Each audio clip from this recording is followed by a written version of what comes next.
আছো? আশা করি ভালো আছো, আমিও ভালো আছি। দেবশ্রী ব্লগে সবাইকে স্বাগত। তো দেখো বন্ধুরা, আজকে অম্বুবাচী লেগে যাবে। তো আমি সব ঠাকুরকে নিচে নামিয়ে দিয়েছি, সবাইকে বেদি দিয়ে নিচে নামিয়ে দিয়েছি। শুধু মা লক্ষ্মী আছে, বামদেব, গোপাল, শিব শম্ভু, আমার লোকনাথ বাবা আর হচ্ছে বজরংবলী, সবাইকে আমি নিচে নামিয়ে দিয়েছি। কেননা আমি মায়ের মুখ ঢেকে দেবো। তো মায়ের মুখ ঢাকার আগে ভাবলাম যে তোমাদের সাথে একটু শেয়ার করে নিই। মাকে কদিন আর দর্শন করা যাবে না, তো ওই জন্য ভাবলাম যে একটু তোমাদেরকে দর্শন করিয়ে দিই। তো চলো বন্ধুরা, একটু দেখে নাও মাকে। এই যে মা, এই যে মাকে দেখে নাও। তো মাকে কদিন ঢেকে রাখবো, তোমরা জানো এই সময় মায়ের মুখ দর্শন করতে নেই, তো মাকে ঢেকে রাখবো। তো এই জন্য তোমাদেরকে দর্শন করিয়ে দিলাম। সবাই জয় মা তারা বলে একটু কমেন্টে লিখে দিও, আর মাকে দর্শন করে নিও, আর মায়ের মঙ্গল কামনা জানিও।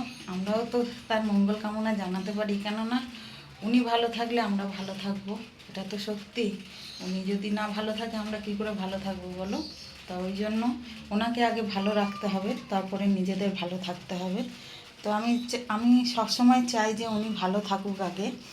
আমি সবসময় বলি যে মা তুমি আগে ভালো থেকো, সবাইকে ভালো রেখো। তা আগে ওনাকে সত্যি ভালো থাকতে হবে।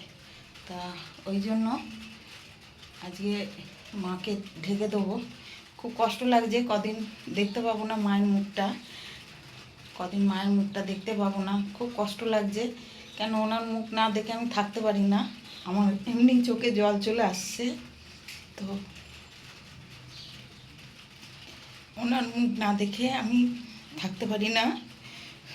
যখনই হোক ওনার এসে ওনার মুখটা আমি দেখি। তো আজকে ওনাকে ঢেকে রাখতে হবে। তো কী করে এই কটা দিন আমি না দেখে থাকতে পারবো আমি জানি না, মুখটা না দেখে। তো দেখো আমার মিষ্টি মা, আমার রাজরাজেশ্বরী, আমার গৃহকর্ত্রী, আমার ইনি। তো এনাকে যদি ঢেকে রাখি না, খুব কষ্ট লাগে। এই যে সবাইকে দেখো, সবাইকে নামিয়ে দিয়েছি, ওনাকে একা রেখেছি, আর গুরুদেবকে রেখেছি বেদির ওপরে। কেন ওনাকে নামাতে আমি পারি না, ওনাকে রেখে দিয়েছি।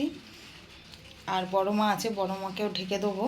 বড় মার ছবি আছে, বড় মাকেও ঢেকে দেবো। তোমাদের বাড়িতে যদি মায়ের ছবি থাকে তাহলে অবশ্যই ঢেকে দিও, কেন ওরকম আলগা রাখতে নেই, মায়ের ছবি আলগা রাখতে নেই। তো জয় তারা, জয় বাম, সবাই মাকে দর্শন করে নাও, মাকে দর্শন করো, আর মায়ের কাছে মনস্কামনা জানিও যে সবাই যেন ভালো থাকে। পৃথিবীতে সবাই, কীট পতঙ্গ গাছপালা সবাই। আমাদের এখানে কালকে বারাসাতে আগুন লেগে গেছে, কালকে প্রচণ্ড আগুন লেগেছে বারাসাতে।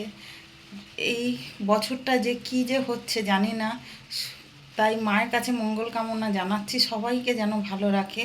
প্রচণ্ড আগুন, এখনও আগুন নেবেনি বলছে, শুনলাম যা খবরে শুনলাম যে এখনও আগুন নেবেনি, তাও অল্প অল্প আগুন জ্বলছে। তা কে কি আছে না আছে জানি না। তো এইখানেই আমি রাখলাম সবাইকে। সবাই ভালো থেকো, সবাইকে অসংখ্য ধন্যবাদ। সবাই ভালো থেকো, সুস্থ থেকো।